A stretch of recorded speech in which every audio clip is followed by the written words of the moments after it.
Headline edition, July 8, 1947.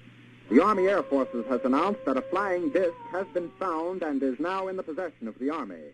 Army officers say the missile found...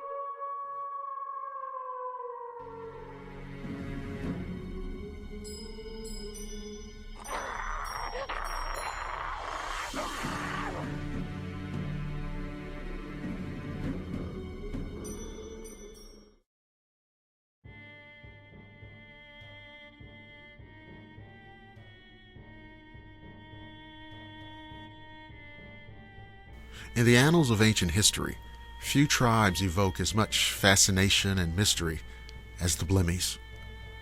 Often depicted in medieval manuscripts as headless beings with their facial features embedded in their chests, the Blemmyes have been subjects of both myth and reality. The Blemmyes, sometimes pronounced Blemmyes, were a nomadic people who inhabited the region south of Egypt, primarily in Nubia and parts of what is now Sudan. Their presence is documented from as early as the 7th century BCE until the 8th century CE. Greek geographer Strabo, in his work Geographica, describes them as a tribe dwelling in the lower parts of Nubia, along the Nile towards the Red Sea. The most intriguing aspect of the Blemmyes is their portrayal as headless beings.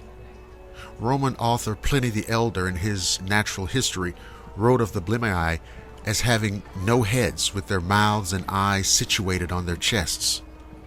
This depiction was likely a combination of misinterpretations and the human tendency to mythologize unfamiliar cultures. The Blemmyes had a rich cultural tapestry. They worshipped deities such as Mandulus and Kalabsha, Isis, and Philae. Inscriptions in the temples of Philae and Kalabsha provide insights into their religious practices. Additionally, cult societies were dedicated to gods like Abene, Amate, and Copan. Some accounts, like that of Procopius, suggested they also worshipped Osiris and Priapus, and allegedly made human sacrifices to the sun.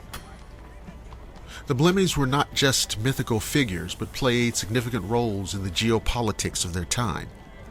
They frequently clashed with the Roman Empire. In 250 CE, Emperor Decius had to muster a considerable effort to repel an invading Blemmy army.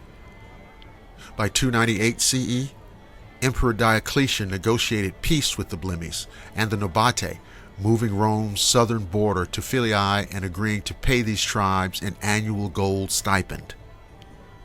The name Blemmyes has been linked to the Beja term Balami, meaning desert inhabitant or nomad, derived from Baal, meaning desert. Linguistic studies suggest that the Blemmy language may have been an ancestor of the modern Beja. Researchers have attempted to demonstrate this connection through the analysis of ostraca found in Saqqara, believed to represent fragments of Psalm 30. The Book of Psalms is part of the third section of the Hebrew Bible and a book of the Christian Old Testament. The legend of the Blemmyes has permeated various cultures and eras. Similar headless figures appear across different mythologies, such as the South American Iwanapanoma and the Indian Kabanta. In literature, Shakespeare references men whose heads do grow beneath their shoulders in Othello. In modern times, the Blemmyes have found their way into science fiction and fantasy genres, symbolizing humanity's fascination with the unknown. The Blemmyes are a testament to how human societies interpret and mythologize the unfamiliar. Their depiction as headless beings likely stemmed from a blend of actual encounters, misinterpretations, and the human penchant for storytelling. Today, they serve as a fascinating example of the intersection between myth and reality, reminding us of the rich tapestry of human history and imagination.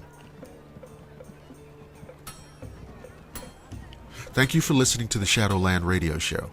If you're listening on the Blackwater Media YouTube channel, don't forget to like, subscribe, and share. You can also listen at blackwatermedia.net and the Blackwater Media Facebook page. I'm Dr. William Lester, and I promise to see each and every one of you again on the flip side.